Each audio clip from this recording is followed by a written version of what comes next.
In order to help you prepare for your next catch-up session, where we're going to be focusing on Keats and Death of a Salesman again and another Section C response, I've put together this short presentation to guide you through the preparation that you're going to need to do in order to be able to take part in this session. Here is the question that you are going to be working on. And we've decided to take another exam question to help build your confidence, to move on from where we were at last time, and also to try and sort of help support you get the depth of analysis and thinking necessary to move you on, because it seemed to be when we were marking your responses that the majority of people were kind of band 2, band 3. So it's kind of, where do we go now? How can we help you do the work and the preparation and the thinking that's going to allow you to access the higher marks? So, step 1. Obviously, you have a question, and it's not a case of you now just sitting down and thinking, right, I can write that from what's in my head, because you haven't done the preparation, you haven't done the revision yet. Obviously, we've got a number of months until the exam. So we want you to take every opportunity to do the thinking and the revising and the kind of the rigorous approach to going back to your text for every single essay question. And that's what you are going to be doing in preparation for the question on the first slide. So in order to answer the question, but the death of a salesman part of the response, this is the knowledge you can see presented here that you would need to have to be really comfortable and confident in thinking, actually, yes, I can really answer this question well. And so I've stranded it out for you and given you some pointers. But now the first part of this task is almost to pause the video and to set aside quite a significant period of time to go back through and think, actually, go back through my notes, go back through my annotated text, go and do kind of splurging, to use Miss Lily's words, all of your ideas that you have, and keep building and keep adding. Because if you've got a minuscule sort of basis of knowledge, your essay is going to go nowhere. So we want you to have as much knowledge as possible, because top end students then discriminate between the very best choices. So we're going to have lots of choices for you to have. So what do you know typically about the tragic genre already, about the status of the protagonist and what we typically expect to happen to protagonists within the genre, within the tragic structure? Also, though, we know that Miller, for example, is coming at it from a slightly different angle. So we need to be aware about what his angle and how he's playing around with the stereotypical conventions of tragedy, particularly in relation to the protagonist and his position.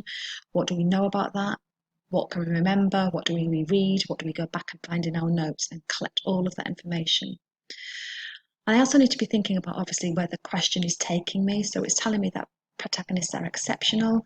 So where is Willie exceptional in the play? What moments of the play do you need to go back to? What quotations can you go and find in order to prove the fact that he is exceptional? The question also talks about good fortune. So again, I need to do my revision and my rigor and go back to my text and go back to my class notes. What good fortune does Willie have in this play? What moments are going to be good to go to? What quotations can we use to really find that out and be creating a list of all of them? We're getting all of our knowledge down. The question also talks about misery and a fall to misery. So there's sort of two separate parts, again, that we need to engage with there.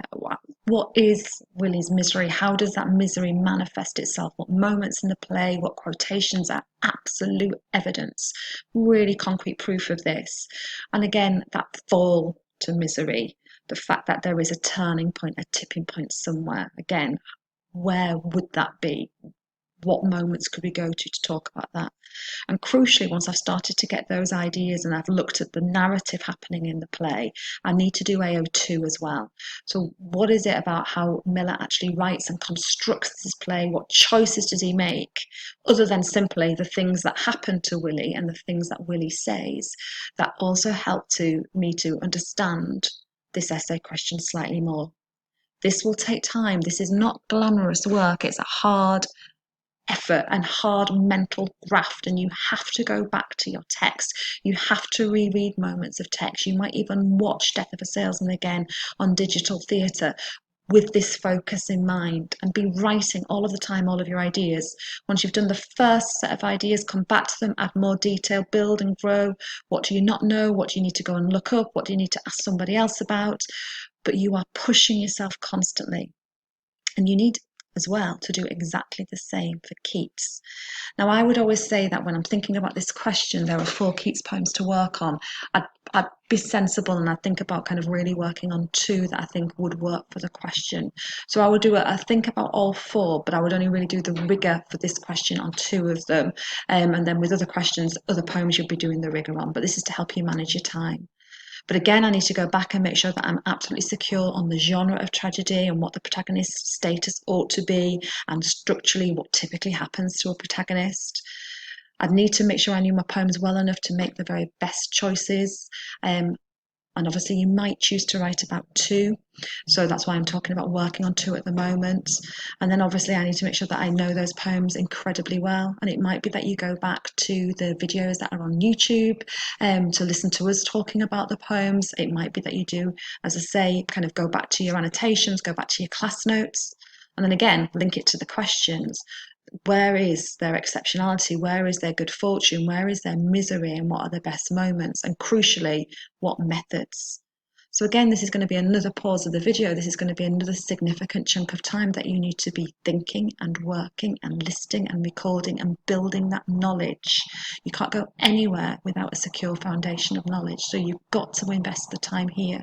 If you go from what you know now and what you can remember now, that's going to be really limited. So this is revision. This is going back, this is revisiting. As I say, this is grafting hard, thinking hard. Spend time here. When you are ready, come back to this video and we're moving on to the next stage. Now, if you've listened to the other video that I've produced, which is about moving from band 3 and 4 and 5, you'll know that really for top end candidates, they have that bit extra. They have been very independent. They have done extra work outside of class. They have gone and found really interesting information that they've read. They are, again, to quote something that I've said before, engaging in a conversation that is already in existence about this text, and they're using this conversation to inform their own thinking. So to help you to do this, and obviously as we go through the year, we hope that you become more independent and are finding your own sources of information. I'm presenting with you 2 articles from e-magazine. On the PowerPoint, you will find them on the next 3 slides. And again, read them. You'll sit there no doubt with your highlighters, but that's not quite enough. Be stranding out some key ideas. Once you've written, stranded out and written down those key ideas, why have you picked them? Why are they interesting? Add more thoughts to them. How is all this shaping your understanding of things to do with exceptionality, to do with good fortune, to do with misery, to do with fall? Because remember, these are all of the words that we're engaging with in our essay question. So again, print off these articles, pause the video, spend your time reading, and as I say, don't simply just highlight them. That doesn't really mean anything. Take out those phrases that you want to highlight, write them down. Why have you picked them? Why are they interesting? What are they making you think? And connect them to exceptionality, to good fortune, to misery, to fall. And then do exactly the same process with Keats. Again, 2 more articles, both from e-magazine, both of which are incredibly interesting and allowing you to engage in a conversation that's already existing about Keats's poetry. But again, what is going to be helpful? What is provoking your thinking in terms of exceptionality, good fortune, misery, and fall? So pause the video, invest your time, build up your notes, build up your thinking. So it's only when you've done all of that really thorough knowledge work, knowledge of the plot, of characters, of moments, of quotations, of narrative technique, can you really start to engage with the debate that's being presented in your essay question. If you're not spending time and investing time doing that really thorough preparation, that's kind of your foundations, your essay is going to be flimsy. It's not going to be convincing. And then we need to start to think about, well, how then is this going to shape my argument? So we want you to be mulling over. We're not writing an essay plan. We're not writing the essay at this moment. We are just mulling over our thinking and building our opinion and our voice, ready to come to the session to talk and to share. But what is the essay question really starting to get me to engage with? Well, obviously I need to know what is typical in the genre to do with protagonists, their status and their falls. I also need to be thinking about, in light of all of the information that I've collected on Death of a Salesman and on my Keats poems, is the protagonist exceptional? Are they established at that? Are they ever exceptional? Did they ever possess good fortune? Because there's an assumption in the question that they always do. is that always the case? It might be, and I've got loads of evidence for it, and I can see it in my notes, and I'm going to highlight those bits because that helped me be assured and convincing. But it might be actually some of the bits of evidence provide a challenge or a question mark to that point of view. I also want to be going back and looking at my evidence to again engage with this question, which again is the assumption that they fall from good fortune to misery. And I wonder whether that is the tragic trajectory we see over the course of the drama or the poetry. Do we see them in positions of exceptionality and magnificence with lots of good fortune, and then we see a fall, a change, and they end in misery? Is it like that, or is it something else? What is my evidence telling me? In what direction is it pointing me? And again, you need to be looking back through and filtering through your material and what bits are shaping your argument. And that will start to help you think about, and we'll be discussing together, what the final view is. How far do we actually agree with this question? Is it a straightforward, yes, they do, no, it isn't? Or actually, is it more complex and more subtle a question and a debate than that? And then we'll bring you back together as a group. We'll talk about all of these things, and we'll look at some model answers so you can start to see what your writing should be looking at and how you should be engaging with this. You'll have far more knowledge here than you'll be able to use in the 20 minutes. You will never be able to write all of this up. But your best candidates have all of this knowledge, and then they decide, they filter what they're going to use and what they're going to leave behind. And that's a real test and a real challenge. But if you don't have all of the knowledge, you can never make those decisions, and you just go with that small bit of information in your head. So as I say, keep thinking about this. Don't put this to one side. Over the next few days, the next week and a bit, what are you thinking? Come back to it. Challenge yourself. Can you recall that evidence? Do you really believe in that? Or is your point of view starting to change in light of extra reading that you're doing or extra thinking that you've done? Keep pushing your thinking. The more you think, the better your writing will be. Very best of luck with this.